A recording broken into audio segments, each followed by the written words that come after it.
रामायण में केवट प्रसंग।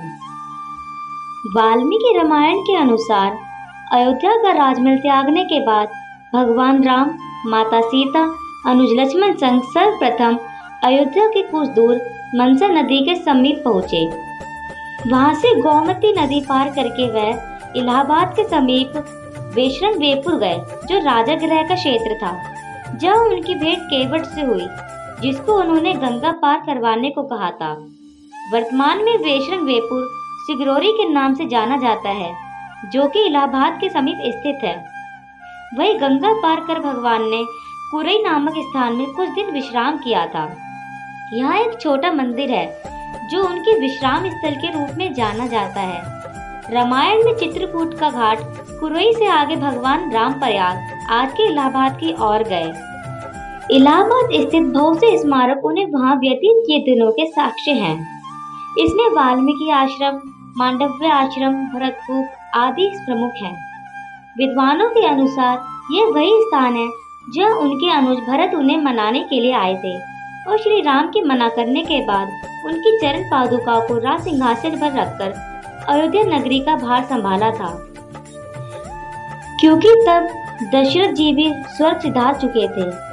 रामायण में अत्रि ऋषि का आश्रम। वहां से प्रस्थान कर भगवान सतना मध्य प्रदेश पहुंचे। यह उन्होंने अत्रि ऋषि के आश्रम में कुछ समय व्यतीत किया। अत्रि ऋषि अपनी पत्नी माता अनुसुईया के साथ निवास करते थे। अत्रि ऋषि, माता अनुसुईया एवं उनके भक्त सभी वन के राक्षसों में काफी भयभीत रहते थे।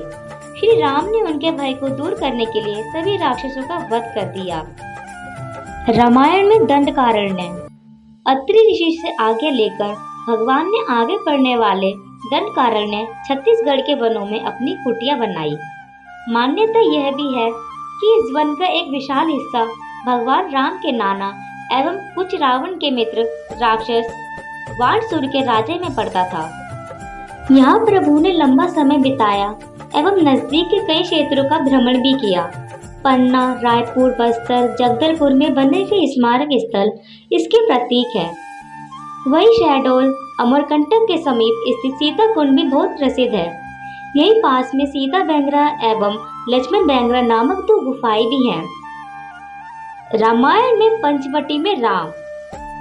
दंडकारण्य में कुछ वर्ष व्यतीत करने के बाद प्रभु गोदावरी नदी नासिक के समीप स्थित पंचवटी आ गए। कहते हैं यही लक्ष्मण ने रावण की बहन शूर्पणखा की नाक काटी थी।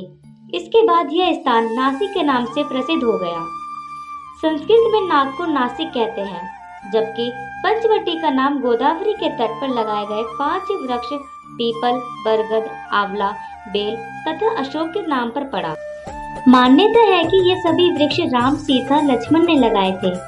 राम लक्ष्मण ने यही करदूषण साथ युद्ध भी किया था। साथ ही मारीच वध भी इसी क्षेत्र में हुआ था। रामायण में सीता हरण का स्थान। नासिक से लगभग 60 किलोमीटर दूर स्थित ताकड़े गांव के बारे में मान्यता है कि इस स्थान के समीप भगवान की कुटिया थी, जहां से रावण ने माता सीता का हरण किया था। इसके पास ही जटायु एवं रावण के बीच युद्ध भी हुआ था एवं मृत्यु पूर्व जटायु ने यही राम को सीता हरण के बारे में बताया था। यह स्थान सर्व तीर्थ के नाम से प्रसिद्ध है, जबकि आंध्र प्रदेश के खम्मम के बारे में कई लोगों की मान्यता है कि राम सीता की कुटिया यहाँ थी। रामायण में शबरी को दर्शन। जटायु के अंतिम संस्कार के बाद राम लक्ष्मण सीता की खोज में ऋष्यमुख पर्वत की ओर गए। रास्ते में वे पंपा नदी के समीप शबरी की कुटिया में पहुंचे। भगवान राम की शबरी से हुई भेंट भला कौन परिचित नहीं है। पंपा नदी केरल में है। प्रसिद्ध सबरीमला मंदिर इसके तट पर बना हुआ है। रामायण में हनुमान से भेंट। घने चंदन की वनों को पार करते हुए जब भगवान ऋष्यमुख पर्वत पर पहुंचे, तब वहां उन्हें सीता माता के आभूषण मिले एवं हनुमान जी से भेंट हुई। यही समीप में उन्होंने बाली का वध किया था। यह स्थान कर्नाटक के हम्पी बेल्लारी क्षेत्र में स्थित है। पहाड़ के नीचे श्री राम का एक मंदिर है एवं नजदीक स्थित पहाड़ के बारे में मान्यता है कि वहाँ मतंग ऋषि का आश्रम था, इसलिए पहाड़ का नाम मतंग पर्वत है। रामायण में सेना का गठन। हनुमान एवं सुग्रीव से मित्रता के बाद राम ने अपनी सेना का गठन किया एवं किष्किंधा कर्नाटक से प्रस्थान किया। मार्ग में कई वनों नदियों को पार करते हुए वो रामेश्वर पहुँचे। यहाँ उन्होंने युद्ध में विजय के लिए भगवान शिव की पूजा की। रामेश्वर में 3 दिनों के प्रयास के बाद भगवान ने उस स्थान का पता लगवा लिया जहाँ से आसानी से लंका जाया जा सकता था। फिर अपनी सेना के वानर नंद नील की सहायता से उस स्थान पर राम सेतु का निर्माण करवाया।